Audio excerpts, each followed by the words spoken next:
I must first apologize for my voice. It was subjected to a full 12 hours of somebody else's of germs in the aircraft on the way over here. I think my co-authors, who will be surprised to see some of the stuff in this material. The motivation, it started off, Jim Channell asked me whether I would run silt to compare with magnetic flow proxies in a core from the Rockall Trough. I always thought the Rockall Trough was the sort of place I didn't want to go because it doesn't have a deep western boundary current, so it wouldn't be terribly useful for circulation. However, others have found useful signals here, important deep and surface waters, and what I'll show you is something that surprised me, because the combination of direct flow and water mass proxies does, I think, show something interesting. I would say that I think to infer past circulations, it is important to have at least two types of proxy, one that deals with the intensity and the other one deals with water mass distributions. The core is here in the northern Rockall Trough. It's a Marion Dufresne core, and we should, is that working here? Up here in the northern Rockall Trough, there is a anti-clockwise circulation. There is a flow down past the Anton Dorn seamount, which you can see here, and so the area is subjected to, a flow to the south, and is dominantly affected by contour currents rather than by the Barrow fan, which is adjacent.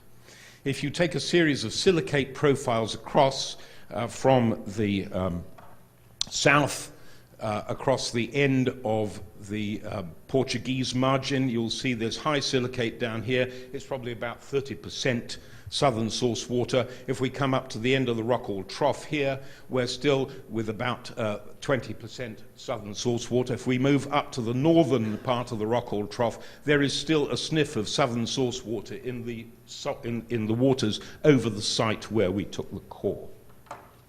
So even at the present day, there is evidence of southern source water in this part of the North Atlantic.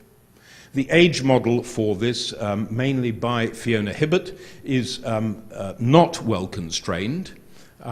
It is reasonably well constrained by ties through to the Greenland ice cores using pachyderma and some calcium scanner data, but below this radiocarbon data point here at just over 10,000 years, there's really only one point up at the top of the core. So the Holocene is essentially a linear interpolation.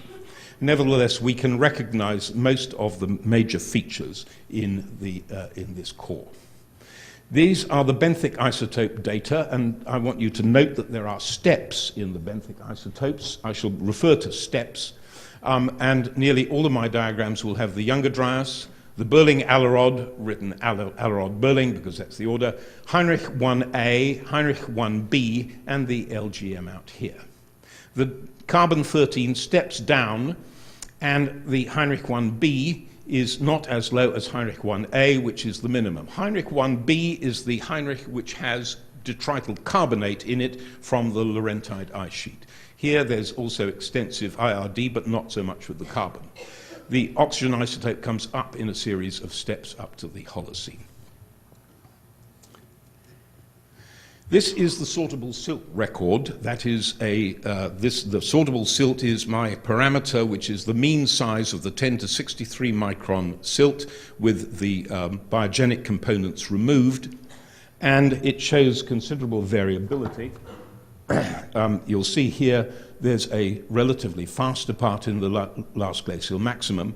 What is of note is that there is a faster flow in the bottom of the Rockall Trough in Heinrich event 1b and a distinct low. This is the sort of thing that a lot of people will refer to as the shutdown. Of course, unless the Earth stops turning, there's no shutdown of the circulation. But it is at least a slower circulation than it is coming into the Berling, the older Dryas, the Allerod, the Younger Dryas slow down, and then a series of slowdowns in the Holocene. Many of these slowdowns in the Holocene actually correspond extremely well to the cold and dry periods averaged by Heinz Wanner And these suggest that there is a link between the overturning circulation, the vigor of the circulation, and the coldness, particularly in northwest Europe.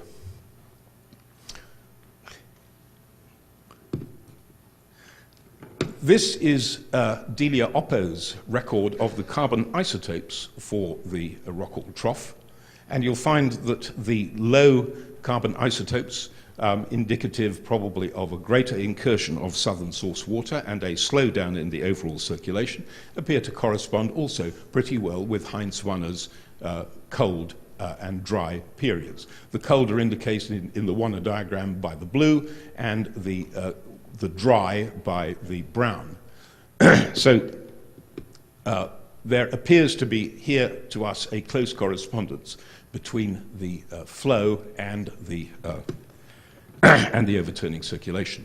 This is just to remind you of Edward Bard's designation of Portugal of the Heinrich 1A, 1B distinction. Here is Heinrich 1B. It's a big magnetic susceptibility peak. Here, Heinrich 1A. Heinrich 1B has C for carbonate, H for hematite-stained grains. Here are the sea surface temperatures showing no particular differentiation in that area. These are our ice-rafted debris in red, showing the Heinrich 1A peak here, the Heinrich 1B peak here, which we think corresponds pretty well to the area of Iberia.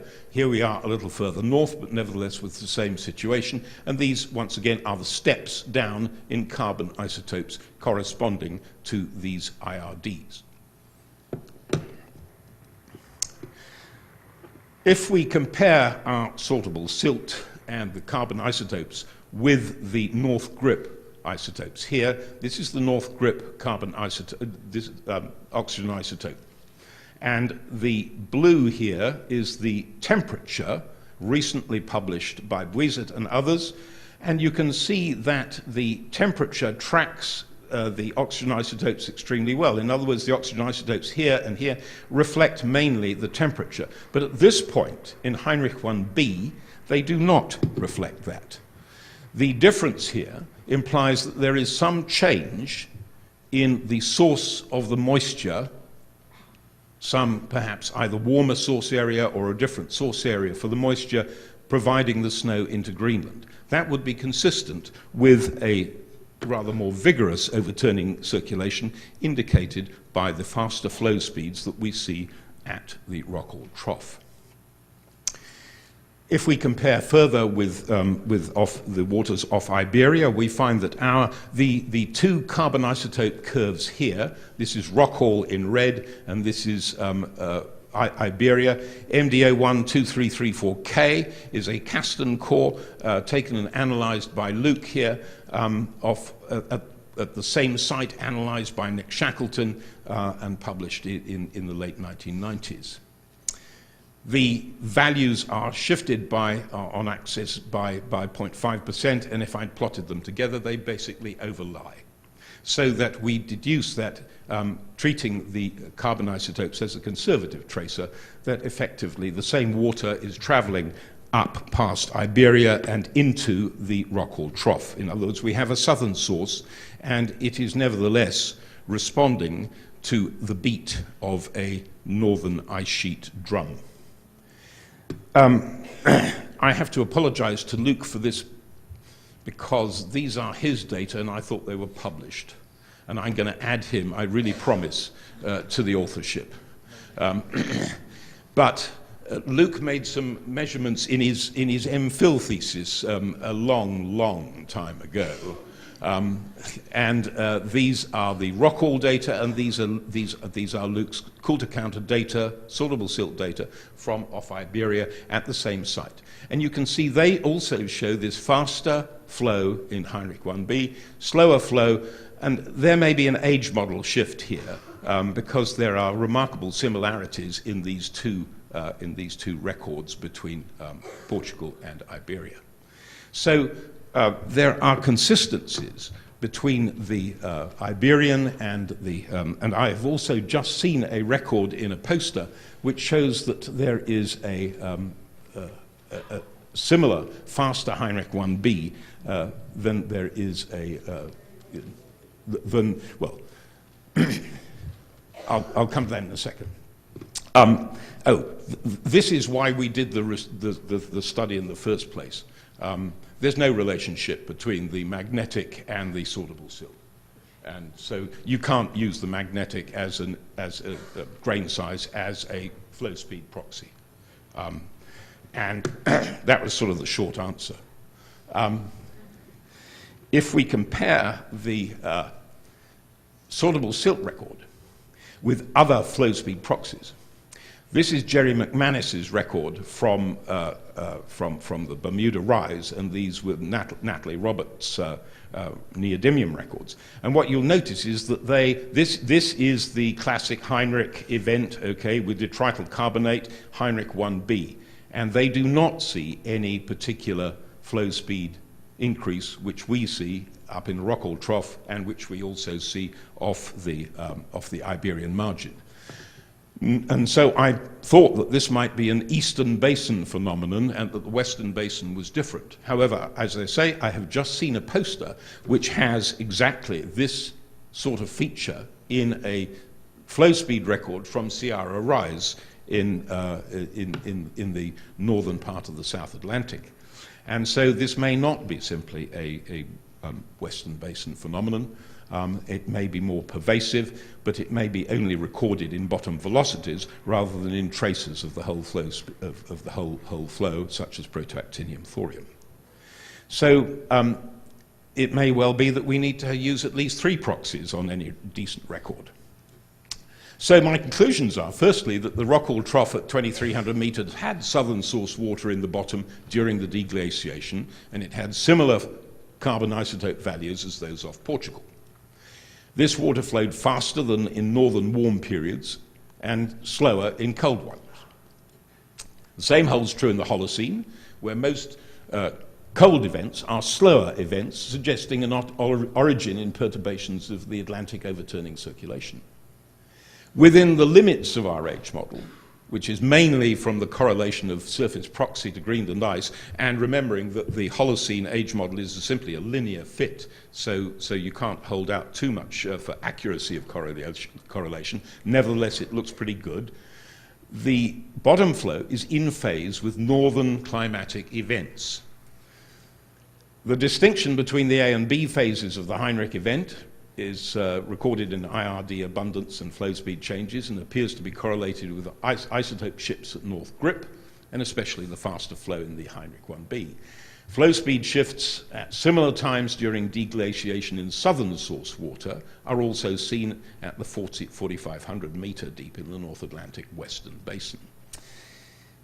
The Kappa ARM, the anhysteretic remnant magnetism susceptibility over Kappa, does not record flow speed. And finally, there must be some fast adjustment processes driven by other wind or buoyancy forcing, which may be responsible for these sharp flow speeds. I would add a further thing, that if you have noticed, and if you can count, you'll notice that nearly all of the changes that I've showed through the deglaciation are paced at 1,500 years. And anybody who knows my history will recognize that I'm quite convinced that there is a 1,500-year oscillation somewhere in these data operating in the North Atlantic. Thank you.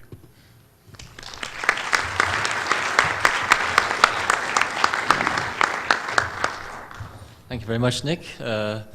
Some questions?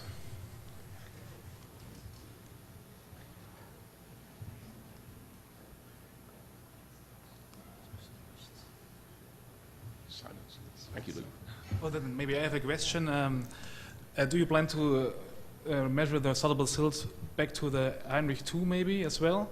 Because there is in Protactinium there we have the spikes, for example. We have some up and down going in the Heinrich 2 at least. So it would be interesting to see that. I was originally only going to do the Holocene. But then I was persuaded to go through to the Heinrich 1A. And then I was persuaded to go to the LGM.